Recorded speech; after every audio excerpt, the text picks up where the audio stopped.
Bismillahirrahmanirrahim. Assalamualaikum warahmatullahi wabarakatuh. Alhamdulillahilladzi an'amana bi ni'matil imani wal islam. Asyhadu an la ilaha illallah wahdahu la syarikalah wa asyhadu anna sayyidana wa habibana Muhammad sallallahu alaihi wasallam annahu la nabiyya wa la rasula ba'da. Allahumma salli wa sallim ala hadzal nabiyil karim wa ala alihi wa ashabihi ajma'in wa man tabi'ahum bi ihsanin ila yaumiddin. Puji dan syukur mari sama-sama kita haturkan kehadirat Allah Subhanahu wa taala yang senantiasa melimpahkan rahmat dan karunia-Nya kepada kita semua. Selanjutnya salawat dan salam mari kita sampaikan buat junjungan kita yakninya Nabi Muhammad sallallahu alaihi wasallam. Alhamdulillah kita kembali bertemu pada mata kuliah fikih ibadah. Sekarang kita masuk kepada materi yang ke-8. Topik pembahasannya itu adalah tentang puasa.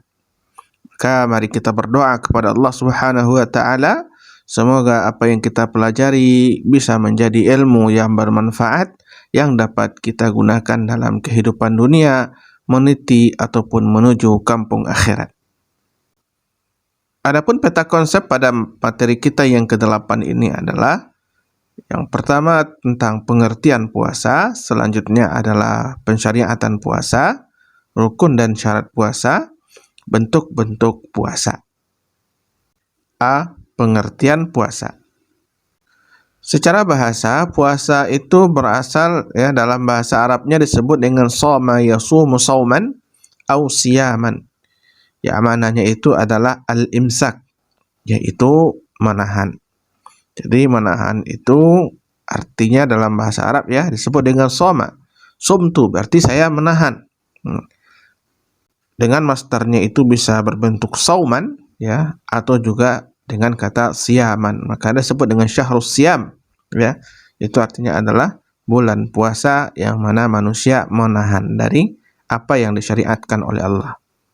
Sedangkan secara istilah yang dimaksud dengan puasa itu adalah imsaku makhsusin min syakhsin makhsusin fi waqtin makhsusin bisyara'id, yaitu menahan hal-hal tertentu yang dilakukan oleh orang-orang tertentu dan pada waktu yang telah ditentukan sesuai dengan syarat-syarat yang juga telah ditetapkan. Ini definisi yang disampaikan dalam Kifayatul Akhir. Imsak makhsusin berarti menahan dari sesuatu yang dikhususkan, yaitu makan dan minum. Orang-orang tertentu yaitu orang-orang yang mampu ataupun bisa melaksanakan puasa tersebut tidak dalam keadaan sakit, tidak dalam keadaan safar atau sudah dewasa tidak pula orang gila dan seterusnya. Pada waktu tertentu yaitu dari terbit fajar sampai tenggelamnya matahari. Dari terbit fajar sampai tenggelamnya matahari. Ini adalah ketentuannya. Lalu kemudian bisyara'id dengan syarat-syarat yang telah ditetapkan oleh syarak. Siapa saja yang boleh berpuasa dan seterusnya. Nah, ini nanti akan kita kaji lebih dalam pada pembahasan selanjutnya. B. Pensyariatan puasa. Dalam Al-Quran disebutkan dalam surah Al-Baqarah ayat 183, Ya ayyuhalladzina amanu kutiba alaikumus shiyam kama kutiba alal ladzina min qablikum la'allakum tattaqun.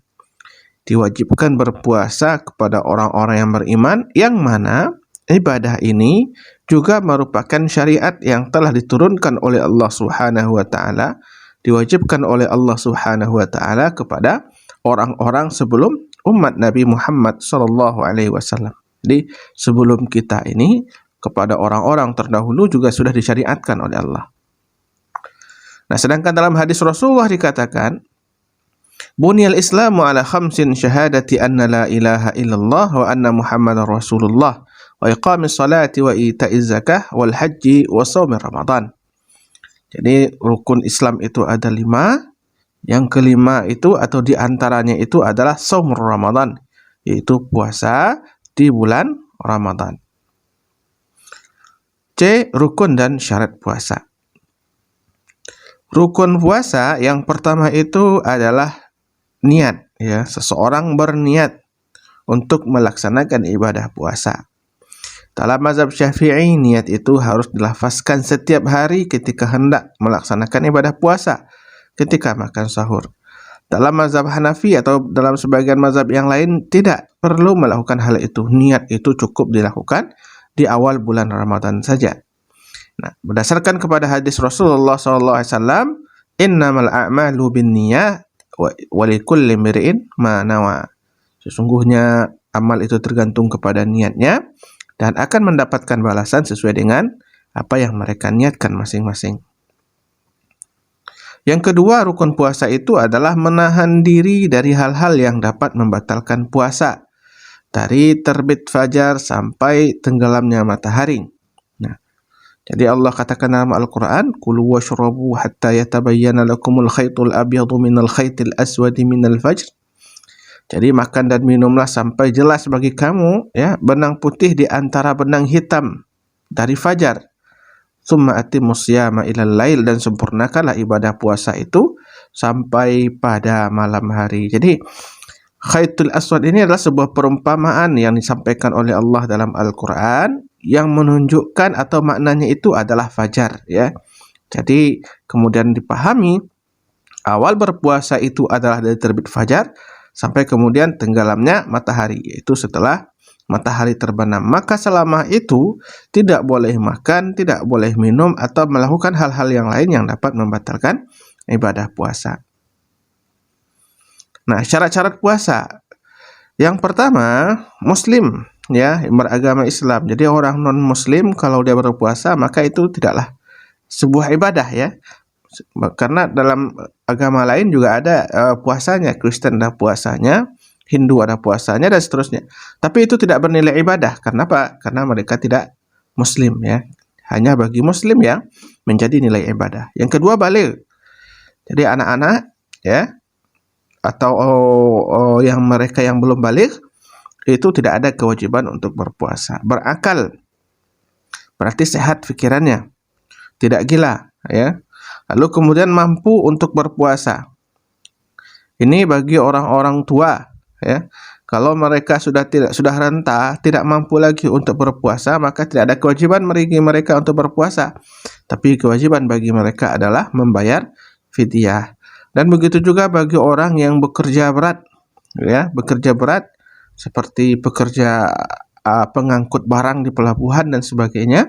Mereka butuh tenaga dan tidak mungkin rasanya untuk berpuasa, maka bagi mereka boleh menggantinya pada hari lain, atau kemudian boleh juga untuk membayar fidyah jika seandainya pekerjaan itu ia lakukan sepanjang tahun. Lalu kemudian mukim, ya, tidak dalam keadaan safar. Jadi kalau orang dalam keadaan safar tidak ada kewajiban, mereka boleh menggantinya, ya. Dan tapi kalau seandainya dia mukim di sebuah tempat di kampung halamannya, maka wajib baginya berpuasa, suci dari haid dan nifas. Ini bagi perempuan karena bagi mereka itu disyaratkan suci dari haid dan nifas. Kata Rasulullah SAW dalam hadis Rasulullah yang ketika sampai kali Aisyah radhiyallahu anha, kunna nu'maru biqada'is shaumi wa la nu'maru biqada'is shalah. Jadi perempuan kalau seandainya dia haid pada masa bulan Ramadan atau nifas, maka diperintahkan untuk menggantinya pada hari yang lain di luar bulan Ramadan. Nah, selanjutnya D, bentuk-bentuk puasa. Puasa wajib, ya. Puasa itu ada wajib, puasa itu ada sunnah. Nah, pada puasa wajib, di antaranya itu adalah puasa Ramadan.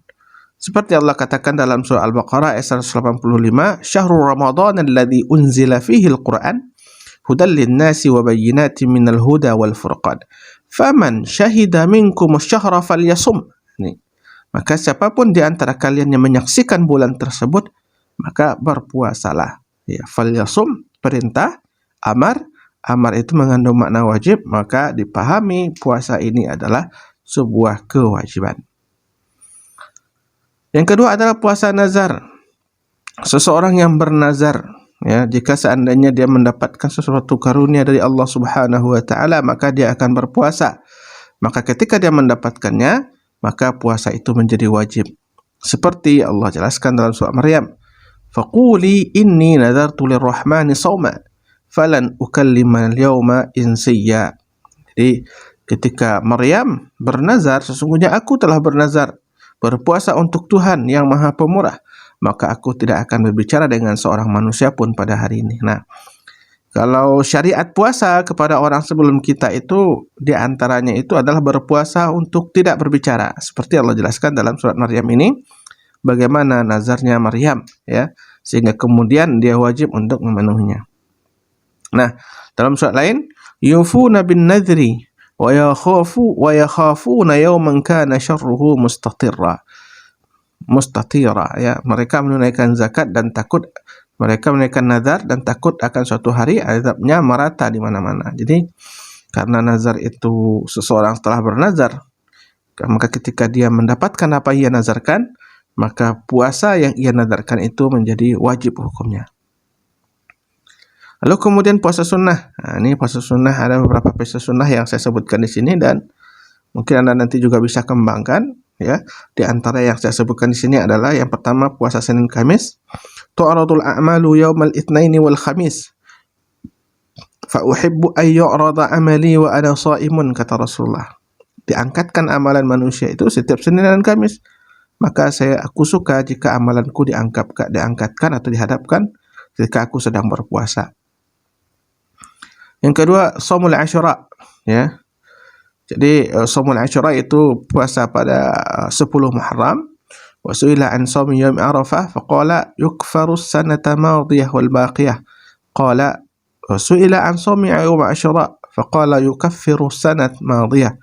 Jadi kalau puasa Arafah itu dihapuskan setahun dan setelahnya, sedangkan pada puasa Asyura itu dihapuskan pada setahun sebelumnya. Nah, lalu kemudian puasa Tasu'a. Tasu'a ini termasuk puasa yang dicita-citakan, tergolong kepada sunnah hamiyah Rasulullah SAW, karena puasa ini tidak terlaksana pada diri Rasulullah, karena beliau telah wafat sebelum melaksanakan puasa ini. Nah, bagaimana hadis Rasulullah menjelaskan tanggal ini? Ya Rasulullah, innahu yauman tu'azzimuhu al-yahud wa an-nasara fa idza kana al-'amu muqbil insyaallahu sumna al-yawm at-tasi' falam ya'ti al-'amul muqbilu hatta tuwfiya Rasulullah sallallahu alaihi wasallam. Jadi pada hari ke-10 itu Rasulullah masuk ke kota Madinah, menemui orang Yahudi Nasrani berpuasa. Mereka mengatakan, Rasulullah bertanya, kenapa kalian berpuasa? Karena pada hari ini Allah menyelamatkan Musa. Maka apa kata Rasulullah SAW? Nahnu ahaqqu bi Musa. Kami lebih berhak terhadap Musa itu daripada kalian. Maka Rasulullah memerintahkan para sahabat untuk berpuasa, tapi kemudian juga akan menambah pada hari ke-9-nya, tujuannya adalah mukhalafatul yahud wan nasara, agar berbeda dengan orang Yahudi dan Nasrani. Jadi puasanya itu kalau Asyura ditambah Tasu'a, atau kalau seandainya tak sempat untuk melaksanakan puasa Tasu'a, maka boleh menambahnya pada Hadi Asyar, pada hari ke-11-nya. Yang keempat adalah puasa Daud, ya, puasa Nabi Daud alaihi salam. Nah, di mana puasa Nabi Daud ini 1 hari berpuasa, 1 hari berbuka, 1 hari berpuasa, 1 hari berbuka, dan begitulah seterusnya. Karena dalam Islam itu tidak boleh shaumul wisal. Shaumul wisal itu adalah menyambung puasa, setiap hari berpuasa, itu tidak boleh, ya. Disyariatkan dalam hadis Rasulullah SAW seperti yang diriwayatkan oleh Imam Al-Bukhari, ya. Yasumu sauman wa yuftiru sauman. Yasumu yauman wa yuftiru yauman. Rasulullah itu berpuasa 1 hari dan kemudian berbuka 1 hari. Nah, lalu kemudian yang kelima yaitu puasa Bait. Puasa Bait ini puasa putih, ya. Kenapa dikatakan puasa putih? Karena disyariatkan berpuasa sunnah itu di 3 hari pertengahan bulan. Nah, di tengah hari pertengahan bulan itu biasanya purnama, maka dinamakan dengan puasa Bait. Nah, di antara hadis Rasulullah, shaumu thalathati ayamin yaumud dahri kullihi, puasa 3 hari di setiap bulannya adalah seperti berpuasa sepanjang tahun. Nah, selanjutnya puasa Syawal. Nah, ini juga hadis Rasulullah SAW. Pada 1 Syawal itu diharamkan berpuasa, Tapi kemudian 6 hari setelahnya itu disyariatkan oleh Rasulullah SAW dalam sebuah hadis, "Man shoma Ramadhana thumma atba'ahu sittan min Syawalin kana kasyamid dhahri." Jadi siapa yang berpuasa di bulan Ramadan lalu kemudian mengiringinya 6 puasa di bulan Syawal, ya, 6 hari puasa di bulan Syawal, maka sama seolah dia berpuasa sepanjang tahun. Tapi kemudian puasa itu tidak mesti berurutan, ya. Tidak mesti 2, 3, 4. Boleh saja tanggal 2, tanggal 3, kemudian rehat dulu tanggal 5, tanggal 7. Itu silahkan saja. Yang penting 6 hari selama bulan Syawal. Nah, demikianlah penjelasan terkait dengan materi puasa ini. Semoga bermanfaat. Aqulu qawli hadza astaghfirullah li wa lakum. Allah muwafiq ila aqwamit thariq. Assalamualaikum warahmatullahi wabarakatuh.